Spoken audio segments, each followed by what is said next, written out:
season should ever be forgotten.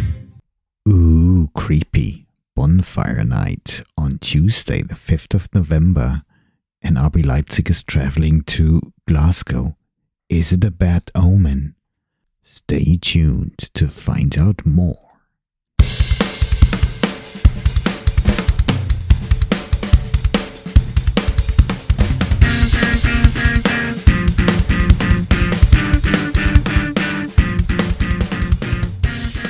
And welcome to Bulls and Red, our RB Leipzig podcast, which is at home in Leipzig and made for you wherever you are on this beloved little planet. Well, today we're going to do a little episode, very brief episode, to have a look at yesterday. Richard, you will tell me in a minute what happened yesterday. And also we'll be looking forward to Tuesday's clash of RB Leipzig at Celtic Glasgow in the Champions League. And hopefully this is going to be the start of, getting the first 3 points and more 3 points and finally creeping up that long table. So, Richard, thank you for joining me. How the devil are you? Well, still disappointed from the outcome from yesterday night, but I had a lazy Sunday, so I'm good, thank you. Now that is brilliant. I really like it that you have those lazy Sundays. And before we start, I would like to update you on our little draw that we had for the last 16 of the DFB Pokal. I know you know, but you asked me last time who would be my favorite opponent, and I said Eintracht Frankfurt. And it's because they play such exciting football. And yesterday they beat Bochum 7-2. They showed us how to beat Bochum effectively. It was awesome. But we play them at home. So that's what I meant with revenge. We need to beat them at home. Playing away at Frankfurt would have been more difficult, but I think playing them at home, we have a chance. So I'm quite pleased, I must say. I'm looking forward to that. Anyways, moving on swiftly, I've got 2 questions regarding our clash with the Bumblebees yesterday. I didn't manage to watch it because I was attending a family get-together. It was a 75th birthday, and I had no chance of watching that game at all. And I just saw the result in the end. I thought, what a shame. But then I read a little bit about the game, and I must ask you, Richard, was it really that bad? Yes. Oh, shit. Season's over. No, it was well, a step back compared to the games that we watched in the recent weeks. Mm-hmm. I was asking myself for the whole 90 minutes, where was the easiness of all that they showed us in the games before? Where was the determination? Where was our confidence? None of them was viewable yesterday night.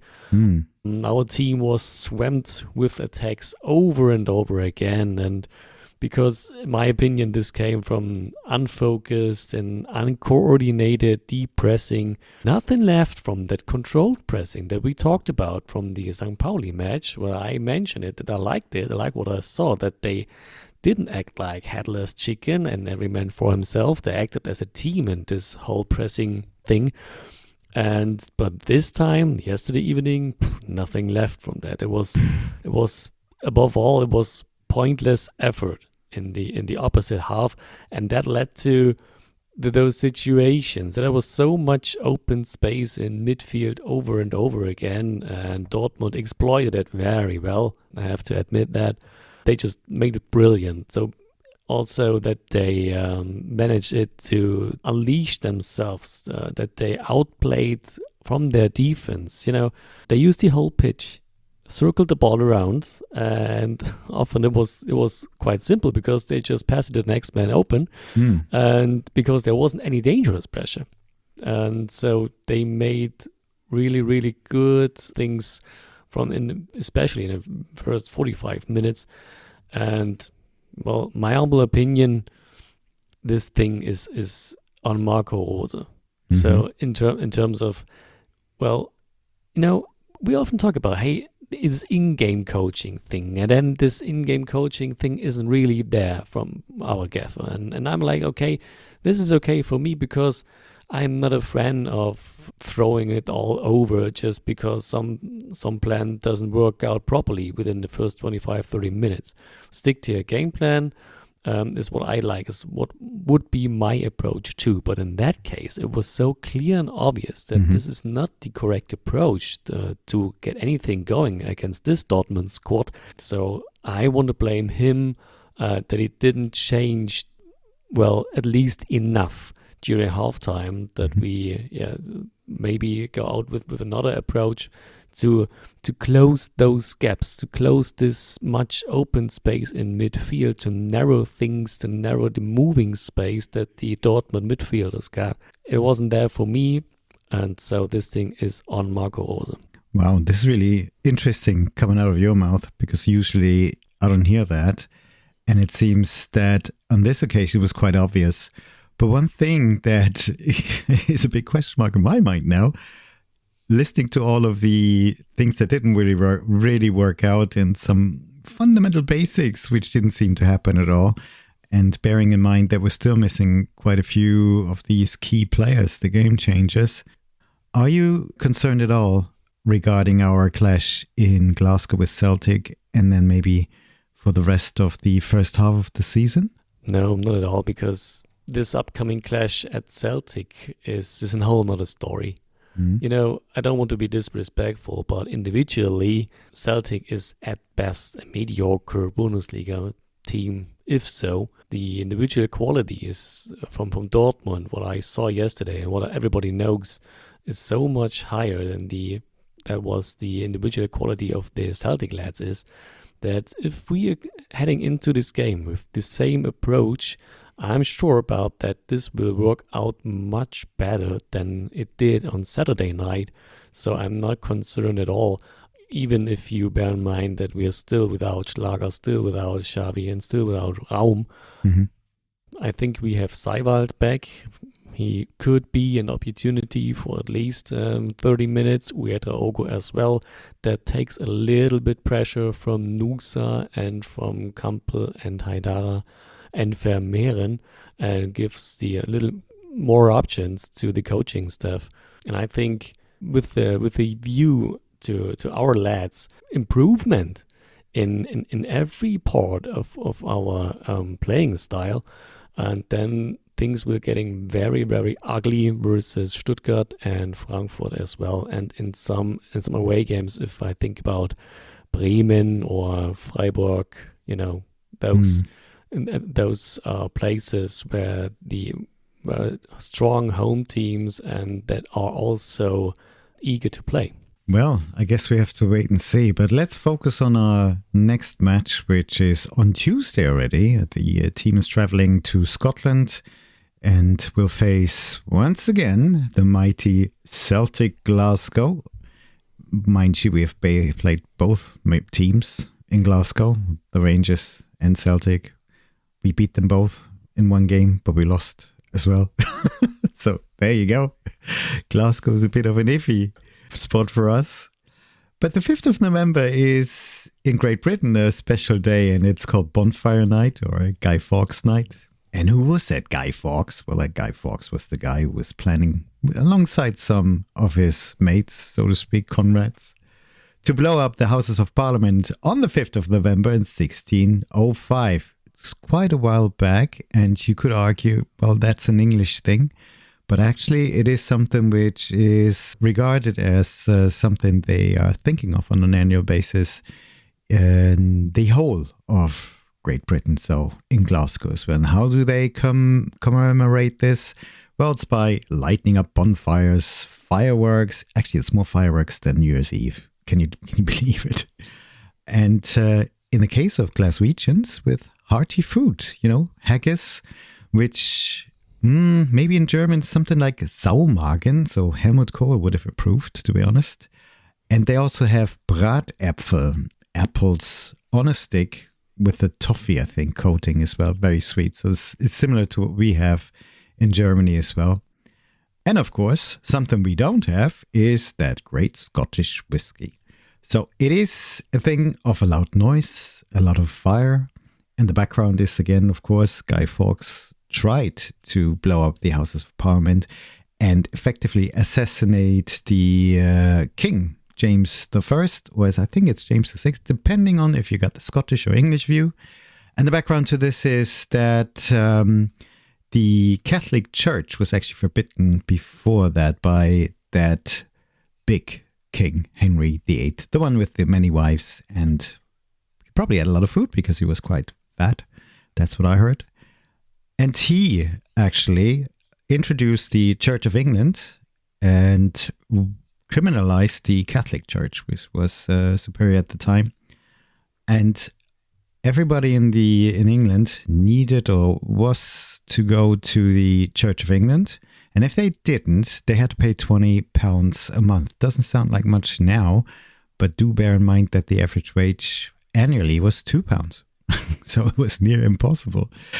And priests and everyone who was worshipping the Catholic faith, well, they were criminals and people were executed, imprisoned. So I believe that Guy Fawkes and his partners in crime actually wanted to free the Catholic Church, but didn't succeed. And the king who survived decided that each year everyone should commemorate that. And this has turned out to be, through all these centuries, into, well, a night with a lot of fireworks. That's when I was in the UK. That's what I noticed. So, is this a bad omen for our match versus Celtic? Well, we have our special agent there again. It's Dave from Liverpool. But it's fair to say Liverpool has a friendship with Celtic Glasgow. So he's actually among friends, although he's rooting for RB Leipzig. And you know who else is friendly with Celtic and Liverpool? The Bumblebees. So the circle is closing again. Damn it. So I'm not sure if I really like Celtic. But what I notice, I mean, our support has been there before and they have a lot of respect. And especially in the 67th minute when they start their chants in commemoration of their win of the Cup of the Champions. Today's the Champions League, by the way. That is always something which gives you goosebumps, even as an opponent supporter. So I got a lot of respect for that. But I got a pretty good feeling about this match. And a special shout out goes to my ex-colleague, who's not listening to this podcast, but his name is George Dock. He's from Glasgow. And I used to work with him in the UK. And I remember one day he took me to Glasgow. And we were trying to get a ticket for one of the matches of Celtic Glasgow. Yeah, you know, he, of course, has a season ticket. Didn't manage to get that. But I just remember very friendly Celtic supporters calling me big man because I was working in London. So I don't know why I was a big man working in London. But it was a very nice afternoon. Very friendly people. I must have not been able to tell them that I was German. So I guess I was safe at the time. So, Richard, they come off a 6-0 win versus Aberdeen in the League Cup. I'm not sure if Aberdeen played with a young team and Celtic played with a young team. That's what they do in England. So it's sort of the second tier. Der zweite Anzug, the second suit, so to speak. But they are top of the league at the moment. And they come off a really impressive win. So what do you think is going to be installed for us? Introducing our next opponent, their Gegnercheck. First of all, thank you for this little lesson in English history. I guess we should change the category of this little podcast from football to education. You'll be lost. If you believe that, you believe anything. To me, you know, I always thought Guy Fawkes is the guy that founded Anonymous. No, just kidding. So, regarding to the most recent 6-0 blowout from Celtic versus Aberdeen, your question, I don't know who is in the top 11 and who is the first category players of Aberdeen, but from what I have saw from in my little preparation for this episode, Celtic played with their first 11, no doubt about it. They had, let me take a look. Yes, they had Kasper Schmeichel in goal. They had Callum McGregor in midfield, their pivotal point in this whole unit. Alistair Johnston, Niklas Gerrit Kühn, and two of those three Japanese offensive players were on the field. So, yes, they played with their strongest 11 they could send out. Okay. And you know, and that leads me to the point that makes me quite optimistic, because Aberdeen, for all of those you listen might don't know, is second placed right now in the Scottish Premiership, with 9 wins out of 10 games, only 1 draw. That draw came back in October when they played Celtic for the time in the league. It was a 2-all draw, and Celtic is number 1 in the league with 9 wins and this mentioned draw. And from that point of view, I ask myself, how serious can you take this competition in Scottish football if the first-ranked team is able to shoot them off the park with 6-0 in the League Cup? And I do expect from Aberdeen that they take this one as serious as Celtic did. So I don't think about that they was like, okay, we're giving this cup away and keep concentration on the league. No, I don't want to believe that. Even if you bear in mind that this was semi-final already.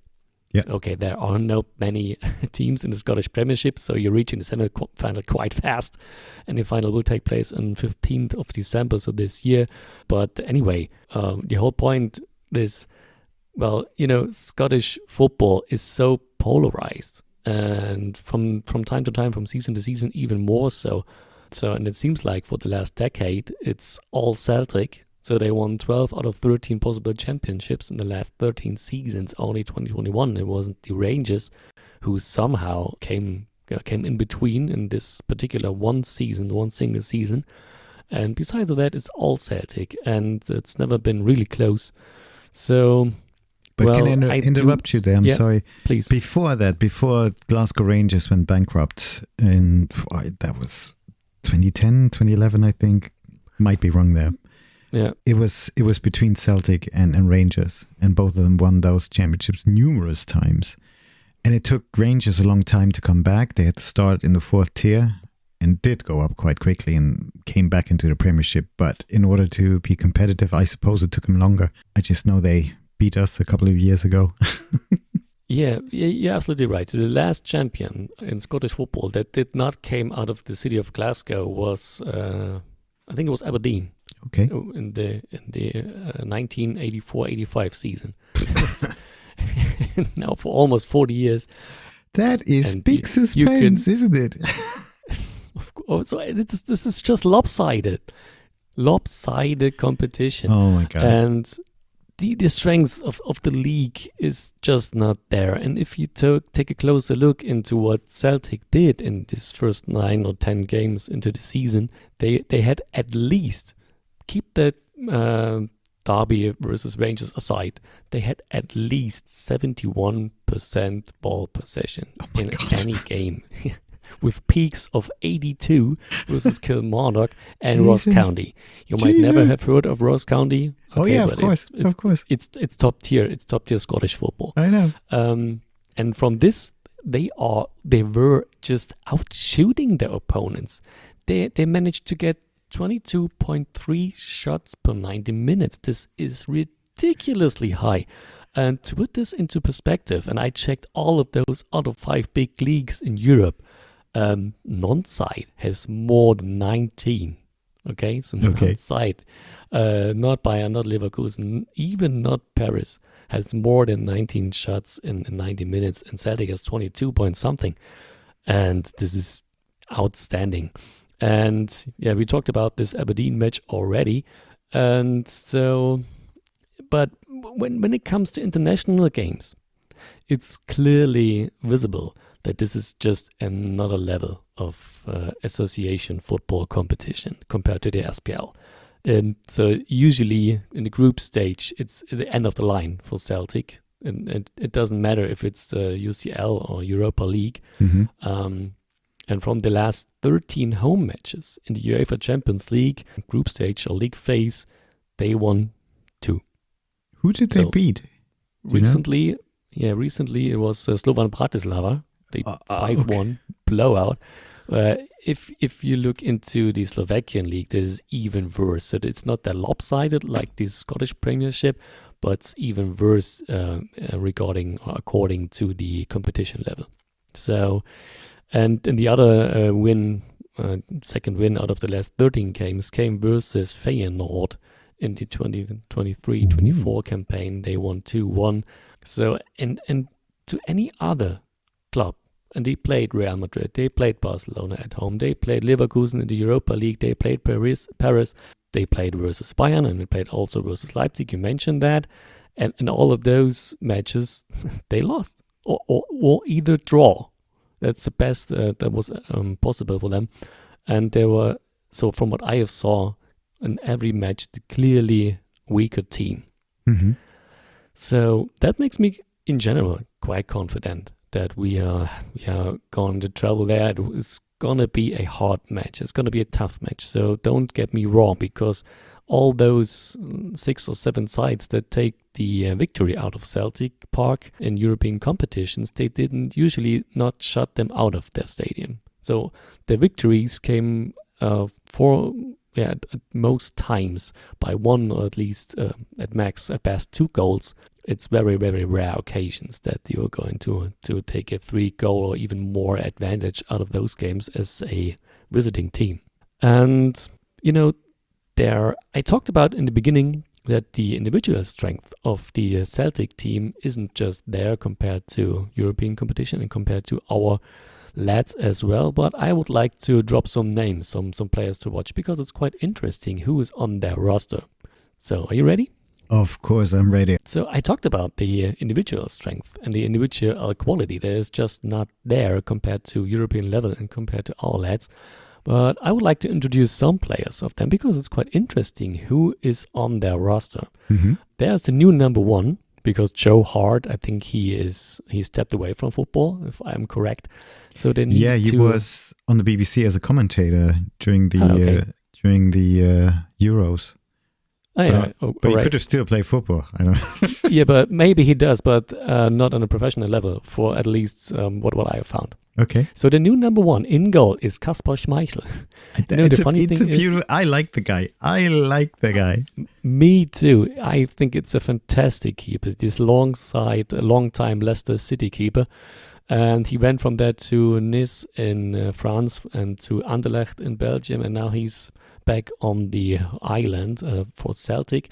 And he is still the national keeper of Team Denmark. It's quite interesting. Oh, really? And every time I check his age, I was like, come on, this is not true. Is he 37 already? Yes, he is, because time is getting by so fast. It feels like it was yesterday that I watched his father playing for Manchester United. Exactly. But in fact, it's like as a quarter of a century away now. You can't tell when you look in the mirror, can you? Yeah. Time hasn't passed. I just, my daughter always says, you just look like 30. There and you she's almost right. Sorry, I shouldn't be laughing. Yeah, it's true, actually. Of course. So, yes, Kasper Schmeichel, I think it's a very, very good keeper still. But by the way, we talked about numbers and we talked about goalie stats regarding to what Pete Gulaschi is doing at the moment. Don't tell me he's missed 100%. No, he's not, but he's Mr. 90%. But the funny thing is, he has never been Mr. 90% in all his years in the Premier League. And so his peak was 70-something%, which is quite remarkable. Yeah. It's quite good. And suddenly he plays 10 games for Celtic and he's like at 90%.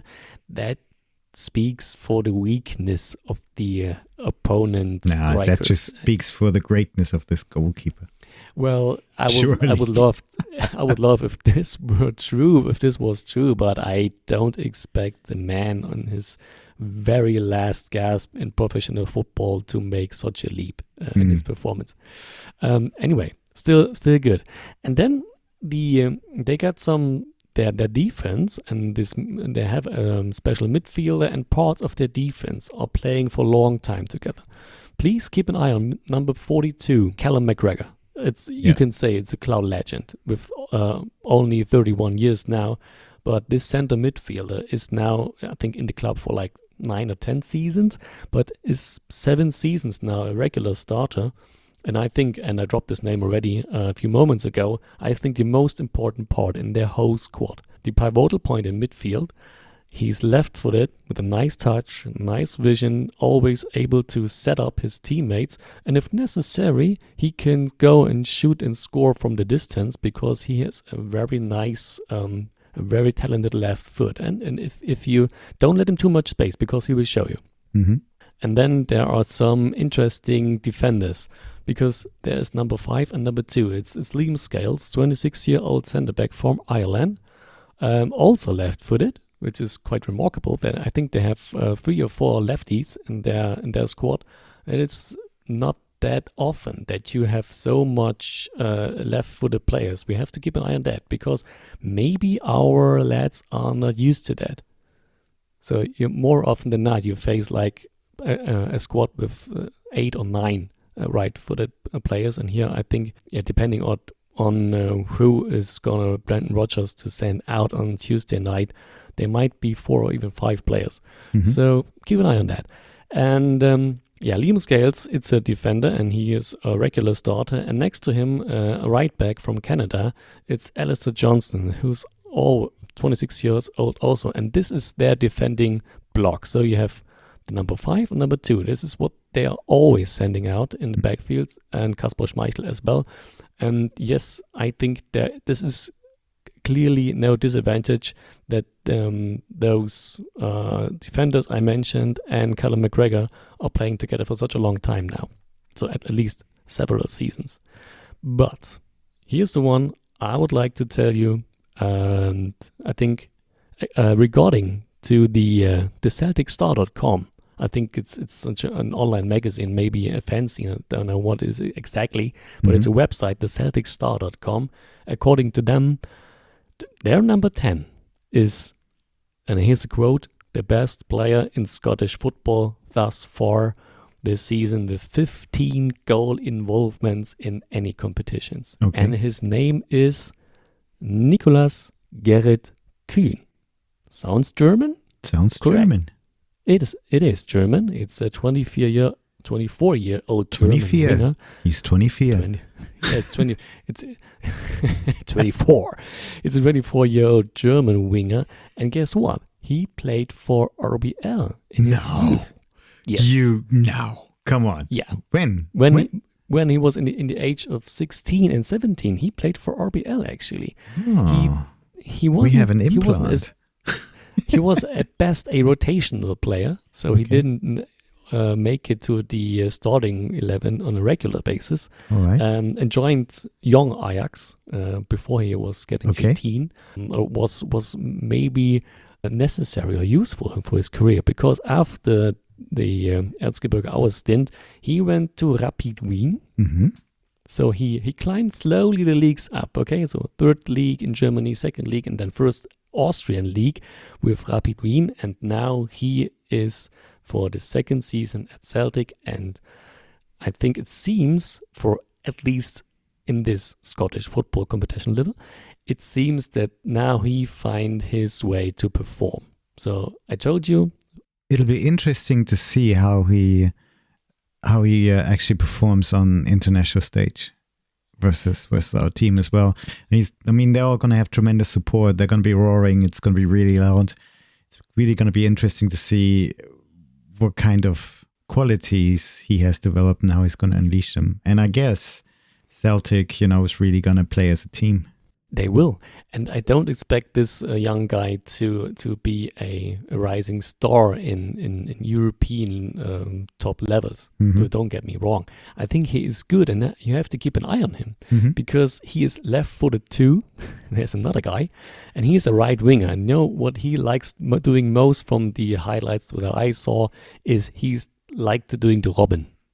Oh no! You know? Everybody knows, but he did score. Going straight the line to the corner of the penalty box and then just take a step on the brakes, took the left corner and then trying to put it into the back of the net, into the upper left corner of the target with his left foot. And at least in the Scottish Premiership, he does this on a regular basis, not as often and in as velocity as Robin did, but it's quite remarkable. And if he doesn't go on his own, he has a good vision and he finds the open man more often than not. So I think it could be a real threat. Maybe the biggest threat in offensively from what Celtic is going to send out, and keep an eye on those Japanese offensive part. Yeah. You know, I think there are 3 Japanese players playing offensively, and they're changing on a regular basis. Well, all of those are clearly not the tallest guys, So I think aerial duels in the penalty box should go our way all the 90 minutes, but they are fast. Yeah, they're quick and they're tricky. Relentless, probably. All of them. They're going to continue running even when the game is stopped. Yes. if necessary, yes, they will. Run for the bus. Because the metro is closed. Anyways. Okay, so this is my impression of the Celtic team. It's really interesting. A lot of fun in the league and I think they found themselves, but on an international level, they're just not as good as they should be to be a real threat to all that. Really interesting. I really appreciate your insights there, because for me, Celtic was a little bit of something like, well, I couldn't really pinpoint, how good or bad they are. I guess we'll see it. But it's still possible that they beat us. I mean, there's a fighting spirit. It's a huge crowd. They're proud and they're going to be so loud. But since last season, when we actually performed at Roter Sternberg, Red Star Belgrade, and were dealing with loud crowds, I think our team is able to do that. One more thing I picked up, which is really interesting, because Celtic supporters could be forgiven to think that RB Leipzig is in a crisis. And it is going to be, well, the result versus Dortmund this weekend, but also these first 3 matches RB Leipzig lost in. They come to Celtic without any points in the back. So they could be forgiven to think, okay, maybe there's a really good chance that Celtic beats Leipzig. And in the newspaper, the Herald, our friend Steffen Freund, former, did he play for Bayern? I think he played for Bayern, but he also played for, did he play for Tottenham as well? At least he was in the coaching staff as well, I think. And commentator on German TV and on English TV. So he's a well-known football pundit also on the island as well. But he actually said something about RB Leipzig, which is quite interesting. And I'm going to read that to you. It's, quote, in the Champions League, mistakes that you can correct most in the Bundesliga games are punished mercilessly. And he's damn right. RB learned this the hard way against top teams such as Atletico Madrid, Juventus, and Liverpool. But I certainly wouldn't write them off to quality. They now have an easier game against Celtic and also face Aston Villa and Sturm Graz. But I would kind of question the Aston Villa thing here. I think they will not only win games now, but win them well. The squad has been strong enough domestically to compensate for the absence of Xaver Schlager, David Raum, and Xavi Simons.